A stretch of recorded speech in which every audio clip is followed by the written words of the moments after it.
कृष्णा हरे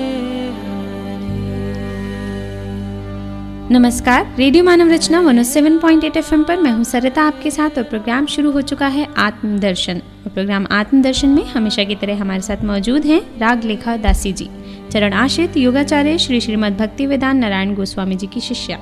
ma'am, आपका बहुत बहुत स्वागत है हमारे स्टूडियो में। हरे कृष्ण। श्रीमद् भागवतम के 10वें स्कंद के 31वें अध्याय गोपी गीत के बारे में हम चर्चा कर रहे हैं। पिछले कई एपिसोड से हम आपको बता रहे हैं गोपी गीत के बारे में। क्या है गोपी गीत? ये हमने आपको बताया कि गोपियां जो हैं अपने कृष्ण के लिए गीत गा रही हैं। बहुत ही सुंदर वर्णन इस अध्याय में किया गया है गोपी गीत का, कि किस तरह से गोपियां गीत गा गा कर अपने श्याम सुंदर को बुला रही हैं, जो अंतर्धान हो गए हैं उनकी अच्छाई से, उनकी बुराई से, उनके गुणों का बखान करके। लेकिन श्याम सुंदर कहीं नहीं है, वो अंतर्ध्यान है, सब कुछ देख रहे हैं, सब कुछ जान रहे हैं, फिर भी विलुप्त हैं, नहीं दिखाई दे रहे हैं उनको, और वो अपनी विरह, अपनी वेदना उनके सामने व्यक्त कर रही हैं, उनको पुकार रही हैं। रागलेखा दासी जी, हमने अभी तक 16वें श्लोक तक इनकी व्याख्या अपने पिछले कई एपिसोड्स में की है। आज हम बात करेंगे 17वें और 18वें श्लोक के बारे में। तो सबसे पहले आपसे जानना चाहूंगी, क्या कह रहा है इसका 17वां श्लोक? जी, गोपियाँ यमुना पुलीन पे सुस्वर से ये गान कर रही हैं, एक श्लोक के बाद एक, श्लोक के बाद एक, क्योंकि कोई साधारण कोई जगत के शब्द नहीं है जी। क्योंकि ये किसके बारे में वर्णन कर रहे हैं? भगवान के बारे में वर्णन कर रहे हैं। और गोपियाँ कोई साधारण स्त्रियाँ नहीं हैं, कोई इस जगत की कोई हीरो हीरोइन की चर्चा नहीं चल रही है जी। ये एक भगवान और उनकी जो निज शक्तियाँ हैं उनके बारे में चल रही है। तो सोचिए कितना इसका बहुत मूल्य है, बड़ा महामूल्यवान है ये। तो इसलिए इसकी हम कल्पना नहीं कर सकते। इस जड़ जगत में रहकर, बहिर्मुख जगत में रह के, इस ब्रह्मांड में रह के हम लोग कल्पना नहीं कर सकते कि ये क्या वस्तु है। हम लोग इस जगत में खाली हीरा, पन्ना, मोती उसको पहनते हैं, सोचते वो कितने सुंदर लग रहे हैं। और उनके प्रेम का वर्णन आज के प्रेम से किया ही नहीं जा सकता। मतलब कोई तुलना नहीं है कि जो प्रेम उन गोपियों को अपने कान्हा जी से था, वो प्रेम अलग था, बहुत डिफरेंट था। देखिए, इस जगत में प्रेम नहीं है, इस जगत में केवल प्रीति है, एक सुहार्द भाव है। लेकिन जो प्रेम वास्तव में होता है, प्रेम की परिभाषा क्या है? कि प्रेम टूटने का कारण उपस्थित होने पे टूटता नहीं है।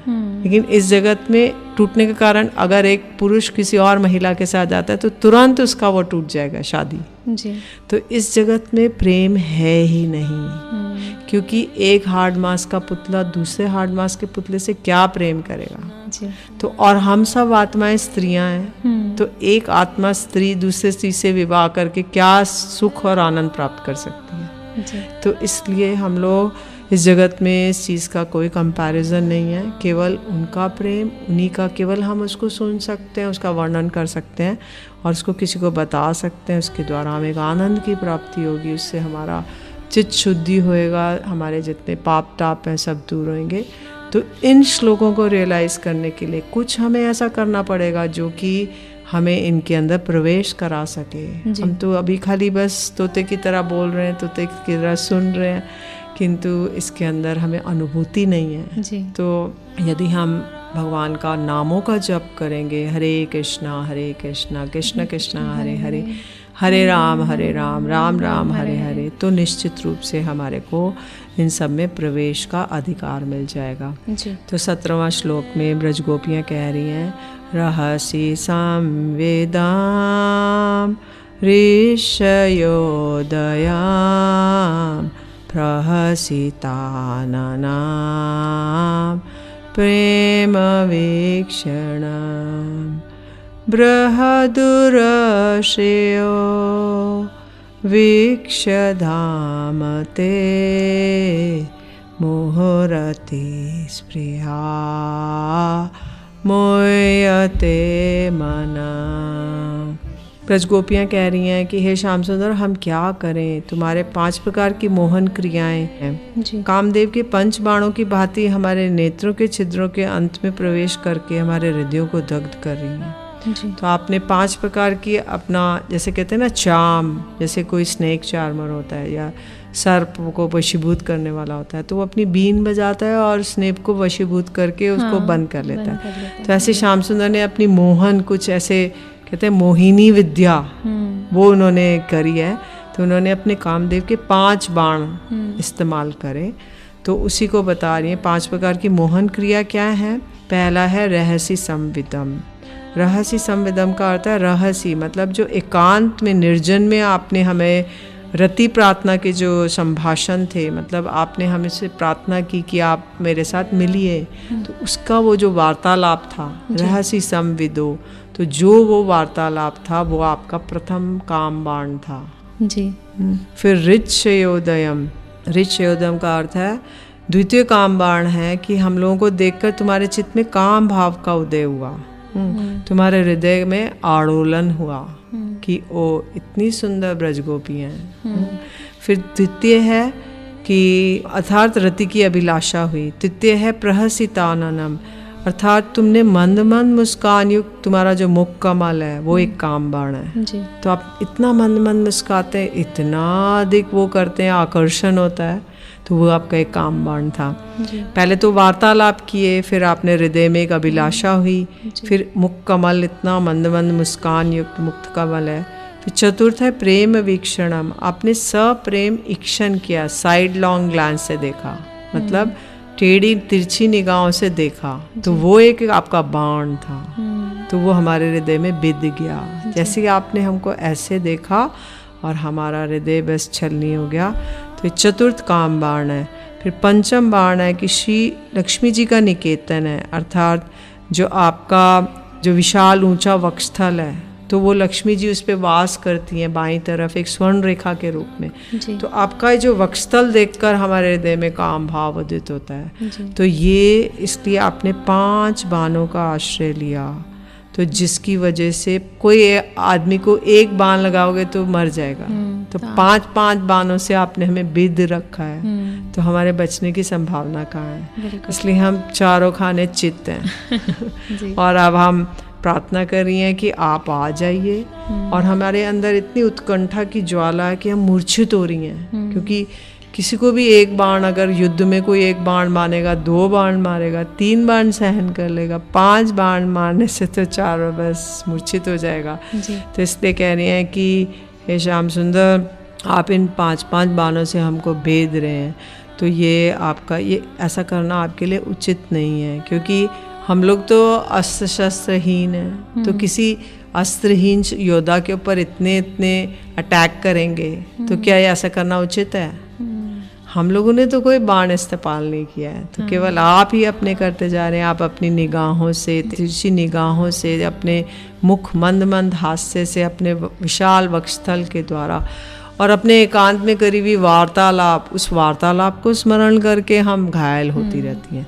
और जो आपने हृदय में जो आपकी स्पृहा थी, तो इन सब को देखकर श्याम सुंदर आपने हमें पूरा घायल कर दिया है। जी। तो इस 17वें श्लोक में किस तरह से गोपियाँ ये व्याख्या कर रही हैं, ये बता रही हैं अपने श्लोकों के माध्यम से, अपने गीतों के माध्यम से, कि आपने हमारे ऊपर जो अपने 5 बाणों का इस्तेमाल किया है, उनकी मंद मुस्कान, उनके तिरछे नैन, उनका जो हृदय है वो उनको अपनी तरफ आकर्षित कर रहा है, उनकी बांसुरी जो है उनको पुकार रही है, और इस तरह से उन्होंने 5 बाणों का वर्णन इसमें किया है कि आपने जो है हमें पूरी तरह से अपने वश में कर लिया है, और हमारा अपने ऊपर कोई कंट्रोल नहीं है। हम सब कुछ अपनी लोक लज्जा त्याग कर जो है हम आपके पास आ गई हैं, लेकिन आप अंतर्धान हैं। तो अभी वक्त हो चला है छोटे से ब्रेक का, सुनते हैं एक प्यारा सा भजन, फिर लौट कर आते हैं, चर्चा करेंगे आगे इसके 18वें श्लोक के बारे में। कहीं मत जाइए, जुड़े रहिए रेडियो मानव रचना 107.8 FM के साथ। प्रोग्राम आत्मदर्शन में गोपी गीत पर व्याख्या जारी रहेगी। Feel good, feel live. ऐसी कृपा करो श्री राधे, निजो वृंदावन को वास, ऐसी कृपा करो श्री राधे, निजो वृंदावन को वास, ऐसी कृपा निजो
ब्रजवासिन के ठुकर पाऊं ब्रजवासिन के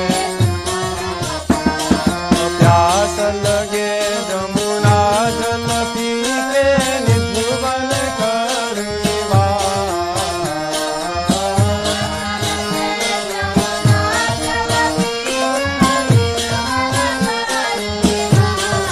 ऐसी कृपा करो श्री राधे कि जो वृंदावन को वास ऐसी कृपा करो श्री राधे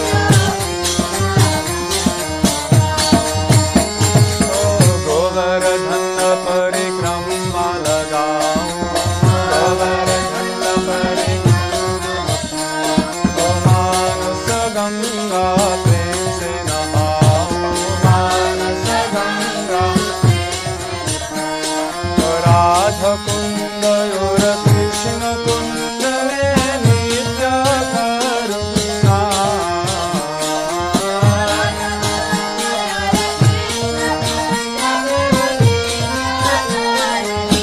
ऐसी कृपा करो श्री राधे कि जो वृंदावन को वास ऐसी कृपा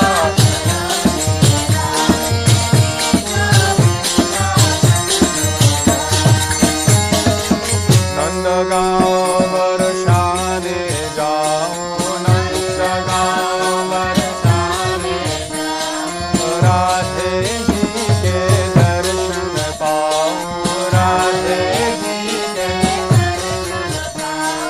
गहवर वन परिक्रमा लगाऊं गहवर वन दान कुटी और मान कुटी पे देखूं रास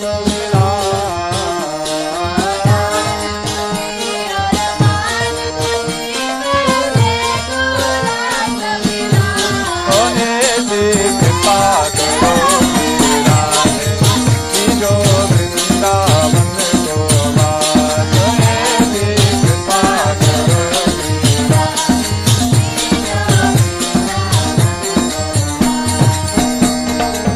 नंद बाबा के द्वारे जाऊं नंद बाबा के जाओ भैया के दर्शन पाऊं जाओ भैया पावन सरोवर प्रेम से नहाऊं पावन सरोवर बांके बिहरी के दर्शन पाएंगे जय पूरनया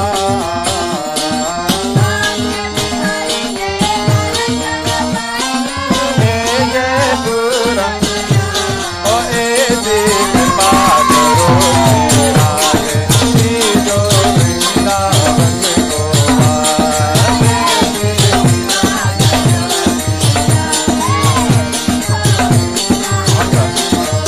वृंदावन को वास जी जो हरि भक्तन को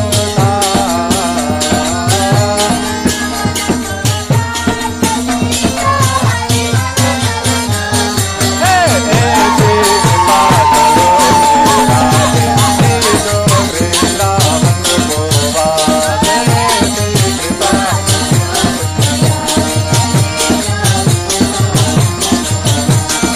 ऐसी कृपा करो श्री राधे कि जो वृंदावन को वास ऐसी कृपा करो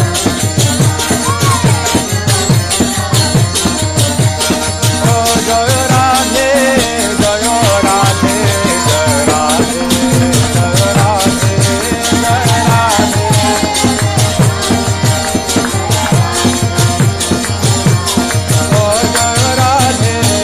जय राधे जय राधे जय राधे जय Radhe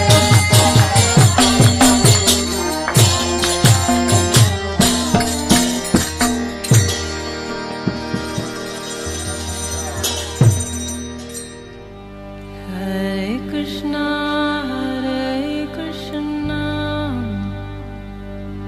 Krishna Krishna, Hare Hare,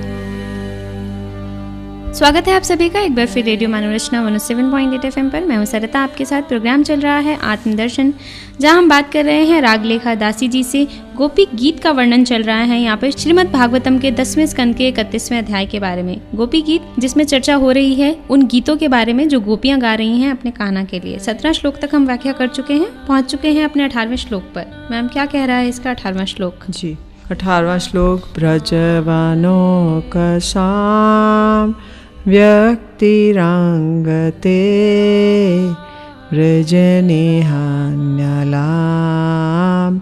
विश्वमंगलाम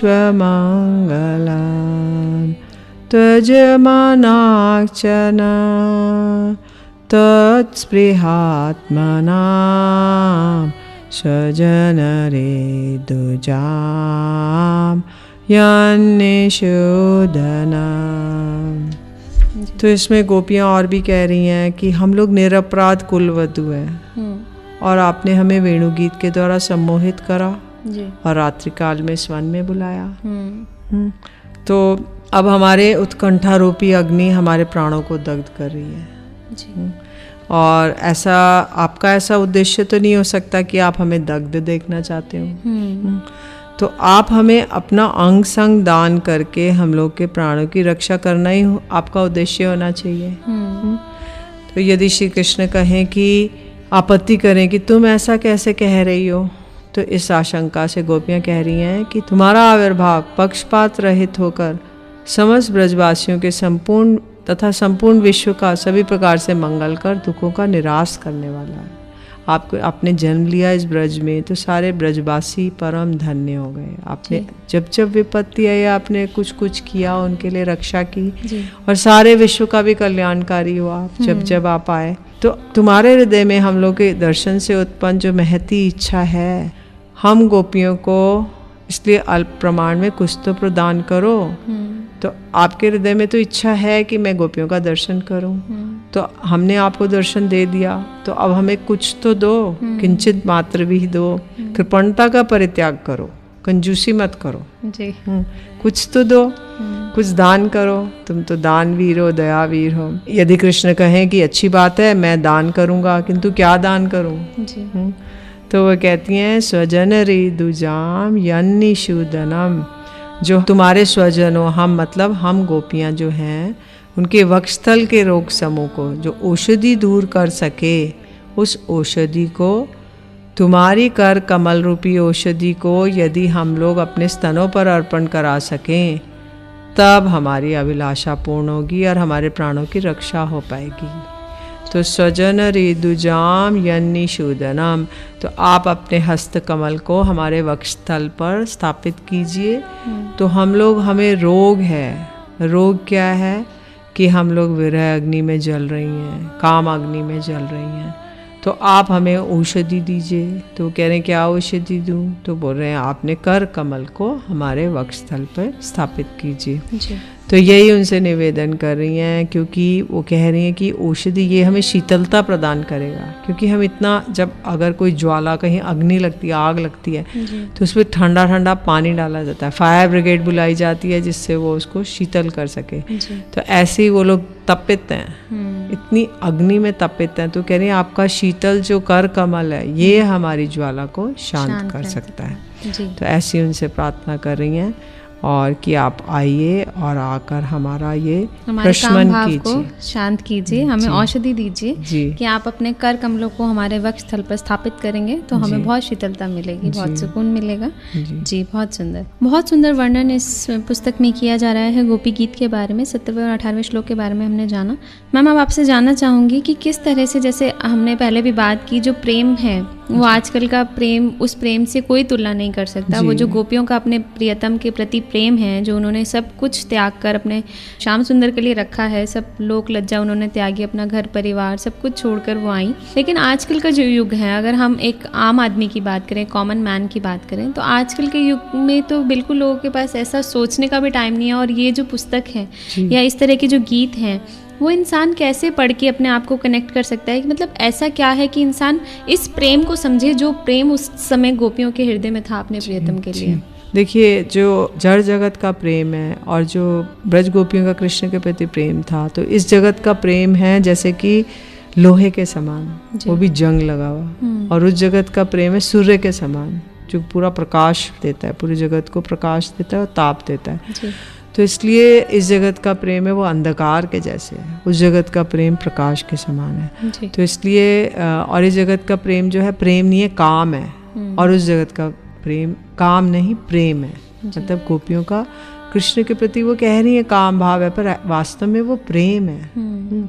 उनका एक शरीर के प्रति आकर्षण नहीं है, जो कि इस जड़ जगत की कोई स्त्री है, कोई लड़की है, वो किसी पुरुष से प्रेम करती है तो केवल उसके बॉडीली अट्रैक्शन से कर रही है। वो पंच भौतिक शरीर जो पृथ्वी जल वायु अग्नि आकाश का बना हुआ है, उस शरीर से आकर्षण करके उससे प्रेम कर रही है। अगर उसका शरीर कुरूप हो जाए, किसी वजह से वो लंगड़ा हो जाए, अंधा हो जाए, कुछ भी हो जाए, तो वो उसको तुरंत छोड़ देगी। और जो अगर स्त्री है, अगर उसका मान लीजिए हमारे गुरु महाराज कहते थे कि अगर स्त्री का एक कोई कोड़ हो जाए और एक उसका अंग में दाग हो जाए, तो पुरुष उसको उतना वो नहीं करेगा।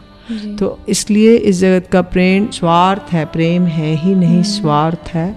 हम लोग अपने स्वार्थ निकालने के लिए किसी के साथ रह रहे हैं, कुछ कर रहे हैं कि ये मेरा लालन पालन करेगा, मुझे कंपनी देगा, और पुरुष भी इसलिए रह रहा है कि ये मेरा घर देखभाल करेगी, मेरे बच्चे पालेगी, ये सब है। तो इस जगत में प्रेम नाम की कोई वस्तु नहीं है। और रही बात कि हमारे पास समय नहीं है, तो हम लोग इस जगत में रहते रहते अपने रोज़मर्रा के कार्य करते करते केवल इस श्री चैतन्य महाप्रभु ने आगे नाम प्रेम दान किया, उस नाम का स्मरण करें, क्योंकि उस प्रेम तक पहुंचना हमारे बस की बात नहीं है। तो हम ये नाम करें, हरे कृष्णा कृष्ण कृष्ण हरे हरे, हरे राम राम राम हरे हरे। और कोई ऐसे सद्गुरु मिल जाए जो हमें ये नाम प्रदान कर दें, तब हमारा निश्चित रूप से इस जगत में रहते रहते सब काम करते करते ये जीवन, मनुष्य जीवन सार्थक हो जाएगा। जी, प्रेम करें तो बिल्कुल निस्वार्थ भाव से करें। हम उस अंश तक तो नहीं पहुंच सकते, लेकिन कोशिश ज़रूर कर सकते हैं कि हम अपने दिलों में वो प्यार जगाएं कि लोग अपने स्वार्थ को छोड़कर निस्वार्थ भाव से प्रेम कर सकें। जी, बहुत सुंदर। आज इस एपिसोड में हमने जाना इस गोपी गीत के 7वें और 18वें श्लोक के बारे में। अगले एपिसोड में फिर आपसे मुलाकात होगी और भी आगे जानेंगे गोपी गीत के बारे में, लेकिन अभी वक्त तो चला है हमारे यहाँ से जाने का। रागलेखा दासी जी, आपका बहुत बहुत शुक्रिया हमारे स्टूडियो में आने के लिए। हरे कृष्ण। अभी के लिए मुझे दीजिए इजाजत, लेकिन सुनते रहिए रेडियो मानव रचना 107.8 FM। फिर मुलाकात होगी अगले एपिसोड में प्रोग्राम आत्मदर्शन में, लेकिन अभी के लिए feel good feel live, feel good feel live, feel good feel live.